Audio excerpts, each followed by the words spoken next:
Assalamualaikum warahmatullahi wabarakatuh. Apakah ketika kita gagal bayar di pinjol, kemungkinan DC Lapangan akan datang ke rumah dan juga akan mencegat nasabah yang gagal bayar tersebut di perjalanan?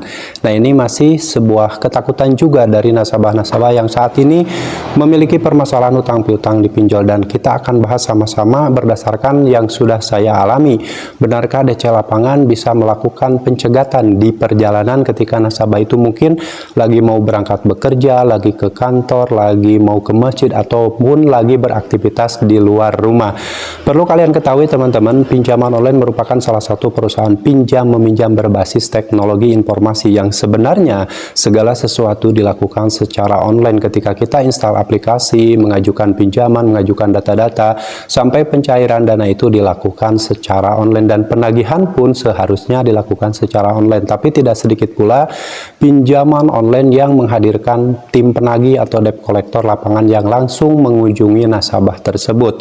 Dan pertanyaan-pertanyaan yang sering muncul, apakah ketika kita gagal bayar di pinjol akan dikunjungi oleh DC Lapangan, dan juga bisakah DC Lapangan tersebut atau mungkinkah DC Lapangan tersebut mencegat nasabah yang sedang ada di perjalanan? Nah, ini mungkin pertanyaan ini timbul ketika nasabah tersebut sering melihat postingan di luaran sana yang memperlihatkan bahwa seorang debt collector mencegat nasabah yang gagal bayar di perjalanan. Seperti beberapa waktu yang lalu kita bisa melihat, dan mungkin ada yang sudah tahu, ada debt collector yang mencegat seorang ibu yang sedang mengendarai sebuah kendaraan roda 4, yang mana itu dilakukan karena nasabah tersebut tidak melakukan pembayaran atau belum melakukan pembayaran, sehingga debt collector lapangan tersebut diturunkan dan mencegat nasabah yang gagal bayar atau kredit macet tersebut di perjalanan. Nah, terkait pinjaman online, seharusnya kalian pahami dulu, pinjol ini pinjaman online, segala sesuatunya online, mesin, dan mungkin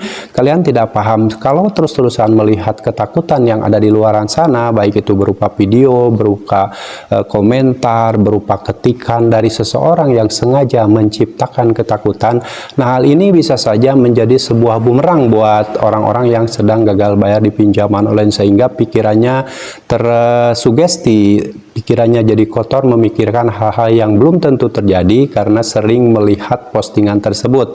Ya, kita tahu di video-video saya juga banyak yang berkomentar menakut-nakuti, seperti kemarin saya baru didatangi DC Lapangan, lalu ada yang DC Lapangan kasar, ada yang DC Lapangannya baik, berbagai versi kata-kata yang sengaja dilontarkan untuk menciptakan ketakutan-ketakutan di diri nasabah-nasabah yang sedang gagal bayar di pinjol itu. Berbagai pola penagihan dari DC pinjol bisa saja dilakukan, tujuannya untuk menciptakan kepanikan tadi, dan harapannya jika nasabah tersebut panik dan akan segera melakukan pembayaran. Ya, kita tahu kan ada yang menyampaikan bahwa kami sekarang memang tidak ada DC Lapangan, tapi setelah surat tugas diturunkan atau setelah surat tugas keluar maka DC Lapangan akan diturunkan.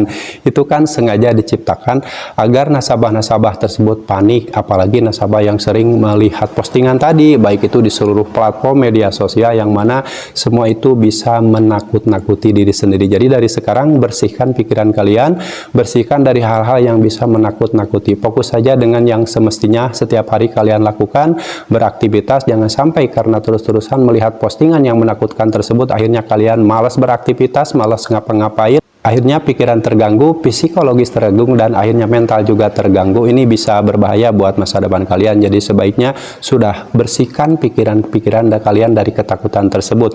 Jangan membaca postingan atau jangan mempercayai semua postingan tersebut, baik itu di media sosial maupun di kolom komentar, dimanapun.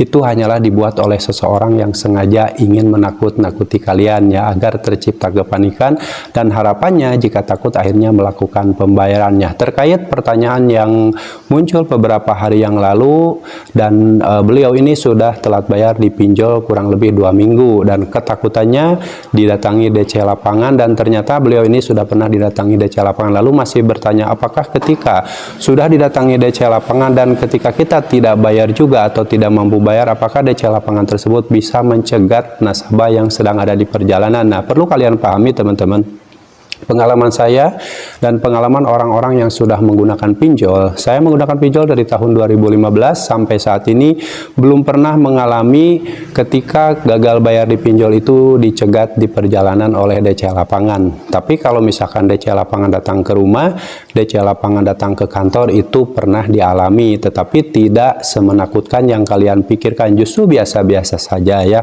Jadi kalian jangan berpikir hal-hal yang terlalu jauh yang mana itu belum tentu terjadi. Itu bisa bahaya dan bisa berpotensi menghancurkan kehidupan kalian, karena kalian mungkin dengan terlalu mempercayai semua itu, kalian akan menghentikan semua aktivitas kalian, malas untuk bekerja, malas untuk bangun tidur, pengennya tenyumput aja di dalam rumah, seperti itu. Dan itu bisa berbahaya untuk psikologis kalian, bisa berbahaya untuk masa depan kalian, karena kalau misalkan kalian sudah seperti itu, malas ngapa-ngapain, jadi bagaimana kalian setiap hari bisa makan? Ketika kalian gagal bayar di pinjol itu alasannya karena mungkin kalian sudah tidak punya uang lagi, tidak punya pekerjaan lagi, dan tidak punya penghasilan lagi untuk melakukan pembayaran. Nah, ini yang harus kalian lakukan solusinya, yaitu coba mulai sekarang, mulai hari ini kalian bangkit dari keterpurukan itu, berusaha untuk tetap semangat mencari nafkah, mencari rezeki. Mudah-mudahan Allah memberikan jalan yang terbaik untuk kalian dan akhirnya memberikan rezeki yang lebih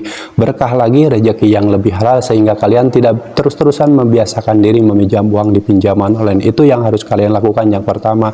Selain kalian harus berdoa, perbanyak ibadah kalian, perbanyak dan perbaiki semua kualitas ibadah kalian, yang mudah-mudahan dengan seperti itu Allah juga akan memperbaiki taraf hidup kalian, memperbaiki ekonomi kalian. Nah, jadi teman-teman, ketika kalian saat ini gagal bayar atau telat bayar di pinjol, jangan memikirkan hal-hal yang menakutkan. Pikirkan hal-hal yang membuat kalian senang, membuat kalian bahagia. Lupakan pinjaman online, hapus pinjol dari pikiran kalian. Tujuannya agar kalian bisa tetap hidup baik-baik saja, tidak usah mikirin DC lapangan nanti nyegat di jalan atau tidak usah memikirkan hal itu. Karena ingat, kemampuan DC lapangan itu tidak sama dengan kemampuan malaikat mautnya. Jadi kalau malaikat maut mungkin kalian lagi di jalan bisa terjadi, mungkin kalian lagi sholat, lagi di masjid ataupun lagi di musola, dimanapun itu bisa terjadi. Tapi kalau DC lapangan tiba-tiba misalkan kalian lagi berangkat ke masjid dicegat di jalan, lagi berangkat ke kantor dicegat di jalan, itu hal yang tidak mungkin, itu halusinasi yang harus kalian buang, harus kalian bersihkan dari pikiran kalian.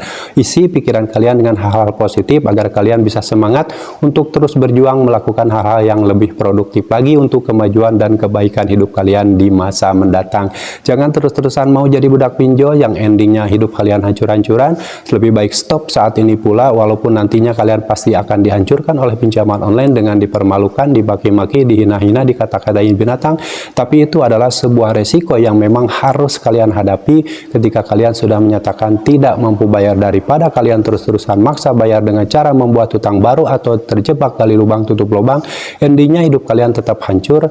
Dan setelah hancur tersebut, semua yang kalian miliki sudah habis. Lebih baik ketika kalian masih memiliki satu hutang di satu pinjol dan tidak mampu bayar, stop dan berhenti. Dengan seperti itu kalian tidak berpotensi terjerat hutang pinjol yang semakin besar. Oke teman-teman, jadi maksa bayar pinjol hidup kalian hancur, tidak maksa bayar pinjol juga hidup kalian akan dihancurkan. Jadi mau pilih mana? Lebih baik menurut saya kalian pilih yang bijak saja, jangan sampai kalian hancur-hancuran dulu baru gagal bayar di pinjaman online. Oke, terima kasih teman-teman, dan itu yang saya sampaikan. Mudah-mudahan yang saya sampaikan ini ada manfaat, dan perlu kalian ingat bahwa semua yang dilakukan DC pinjol itu hanya berupa kata-kata, jadi faktanya tidak ada. Jadi kalian gak usah mempercayai semua kata-kata tersebut. Lebih baik kalian tunggu saja kalau memang itu akan terjadi, faktanya harus ada dulu, jadi baru kalian percaya. Kalau kalian mempercayai katanya, nanti kalian justru akan terjerumus dan akhirnya menghancur-hancuran mempertahankan pinjol karena alasan takut dicegat di jalan oleh DC lapangan. Oke teman-teman, semoga bermanfaat dan kalian harus tetap semangat perjuangkan masa depan kalian, perjuangkan masa depan keluarga kalian, dan jangan pernah lagi memperjuangkan pinjaman online. Sampai jumpa lagi di video saya selanjutnya. Wassalamualaikum warahmatullahi wabarakatuh.